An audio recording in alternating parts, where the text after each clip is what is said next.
Hello and welcome to the MAC weather page for this Monday, May 1st. And as we close out the month of April, we ended up at 4.4 degrees below normal for the month.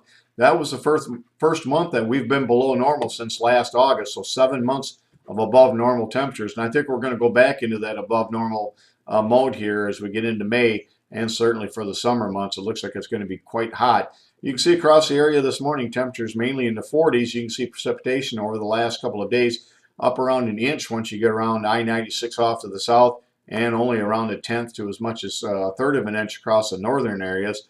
And again, we should see improving conditions this week. Will be much better than last, and I think next week will be better than this week. But once we get past Wednesday, right now Wednesday looks like the worst day of the week. We got a cold front Tuesday night that'll bring some showers and thunderstorms through the area. They'll linger into Wednesday, and with those clouds, both today and Wednesday, we'll see highs mainly in the 50s. So a pretty cool couple of days. But then I think the pattern really begins to switch. We'll be around 60 on Thursday. We'll be around 70 Friday, and we'll be well into the 70s on Saturday before the next weather maker brings a cold front through. But that'll only drop us on Sunday back to near normal. And I think much of next week we're going to be near to above normal temperatures. So plenty of 70s, I think, coming down the road as we get into next week, and maybe even to 80 later next week. You can see across the northern portions of the state this morning, you can see temperatures in the 30s up north. Again, 40s and across the southern parts of the state, and you can see our north winds there. Next slide shot is from northern Minnesota, where the Aurora Borealis was quite brilliant across much of the northern tier of states into Canada here. This is from Sunday morning, and you can see our normals for the day. Our normal high is 64, the normal low is 40.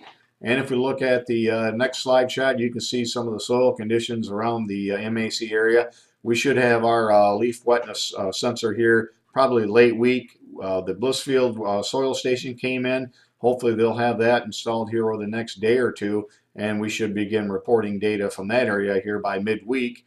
And you can see mainly temperatures at all the 2, 8, and 16-inch levels, mainly in the mid-40s. Those should be on the rise here by the time we get to the end of the week, and then I think it's going to be smooth sailing from there on. If we look at the radar, you can see the low pressure that brought some of the showers into the area now moving off to the east. This will dissipate, will dry out. Could be some sprinkles or light showers through the morning hours, mainly across southeast lower Michigan. We could see some breaks in the clouds here as we get into late afternoon across the northwestern portions of the area. On this morning's weather map, you can see that low pressure system now moving into Pennsylvania. It's going to continue to move off to the east, and that'll mean improving conditions here, especially late in the day. Again, highs in the mid-50s, maybe around 60 degrees. In fact, some of the warmer temperatures will be across the northwestern sections where sunshine may develop a little bit quicker.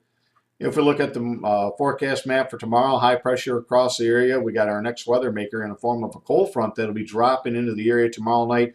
Could bring some thunder showers through the area. And again, they could linger into Wednesday, and with the clouds and some light rain, temperatures will be quite cool, only in the 50s again on Wednesday. And then again, we'll improve on Thursday to around 60. Over the next 7 days, you can see the heaviest concentration of precipitation now shifting to the east coast. We're going to have, again, those two systems for tomorrow night into early Wednesday, or into Wednesday, and then for Saturday night into Sunday. That'll bring us the bulk of the precipitation. But again, a warming picture showing up here once we get towards late week. In fact, the next 6 to 10 and the 8 to 14 day outlooks call for above normal temperatures and near to below normal precipitation, as the precipitation and the cool temperatures will shift out west. And you can see that's also the area where the heaviest compared to normal precipitation will fall for the Great Lakes, near normal with warmer than normal conditions. Thanks for stopping by, and have a great day, a great week, and 73s to all.